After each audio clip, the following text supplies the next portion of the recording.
ഇന്ന് ഉണ്ടാക്കാൻ പോകുന്നത് എന്താ അറിയോ, നല്ല ചൂട് ചോറിൻ്റെ കൂടെ നമുക്ക് കഴിക്കാൻ പറ്റിയ നല്ലൊരു അടിപൊളി ചമ്മന്തിയാണ് ഞാൻ ഇന്ന് ഉണ്ടാക്കാൻ പോകുന്നത്. ചീനച്ചട്ടി സ്റ്റൗവിൻ്റെ മേലെ വെച്ചിട്ടുണ്ട്.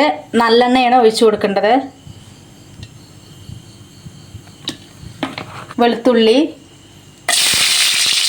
കുറച്ച് നല്ല ജീരകം, ചെറിയ ഉള്ളി, കുറച്ച് പുളി, കുറച്ച് മഞ്ഞൾപ്പൊടി, കുറച്ച് മുളക് പൊടി, ഒരു പിടി കറിവേപ്പില, ഉപ്പ്.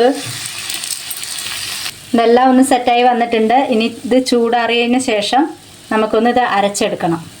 വെള്ളം ചേർക്കാൻ പാടില്ല. വെള്ളം ഇല്ലാതെയാണ് ഇത് അരച്ചെടുക്കേണ്ടത്. ചമ്മന്തി റെഡി ആയിട്ടോ, അരച്ചെടുത്തിട്ടുണ്ട്. ഇനി കുറച്ച് വെളിച്ചെണ്ണ ഒഴിച്ചു കൊടുക്കുക.